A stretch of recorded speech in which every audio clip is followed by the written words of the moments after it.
Don't take the presence of the storm to indicate the absence of God.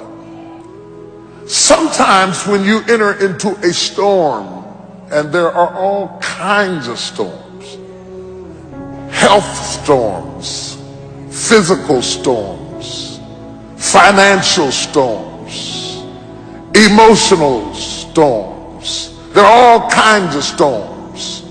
I'm not talking about the storms that rain down water and the lightning and the thunder and all of that. I'm talking about storms that other people can't see. Undetectable storms. Storms that make people think you haven't been through anything. Because you get up out the bed every morning and you put your hair up and put your makeup on, and they don't know you put your smile on just like you did your makeup, and walked in smiling because you were going through a secret storm. See, when you're going through a visible storm, somebody will hand you an umbrella or a raft or some help or some assistance because they are aware of your suffering. But when you're going through a secret storm, there is no comfort there because nobody knows that you're dealing with a secret storm. They're jealous of the car you're driving, not knowing that it's 2 payments behind. They're envious of the position that you were promoted to, not knowing that now that you're promoted into that position, you can't even rest at night. You can't even sleep at night. You've got so much pressure and so much responsibility on you. And all of a sudden you're in a storm and nobody even knows it. And when we get in a storm, we have a tendency to wonder, where is God? Job said, I looked for him. He was there a minute ago, but now I can't find him. I looked on the right side and I couldn't find him. I looked on the left side and I perceived him not. Where is God in the storm? Because we buy into this notion that if God was with us, we would have no storm. That if God were really with us, we would be happy.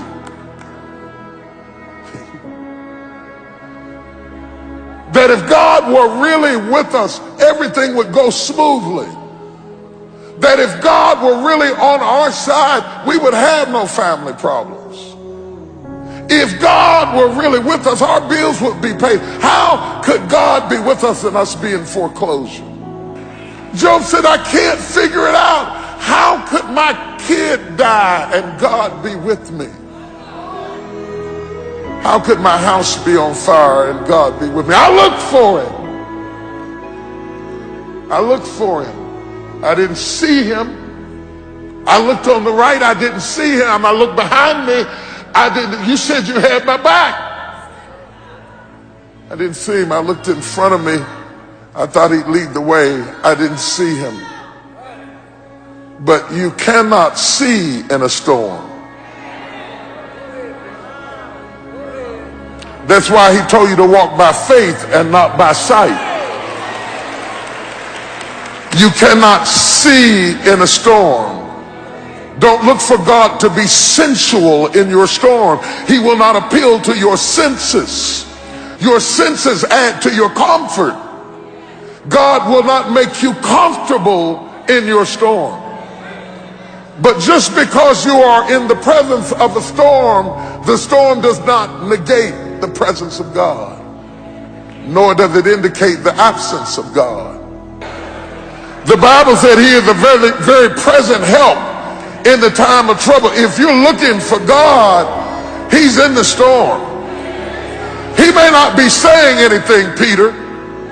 You may find him asleep on the boat in the bottom of the ship, but don't think that he jumped off the boat because you were in a storm.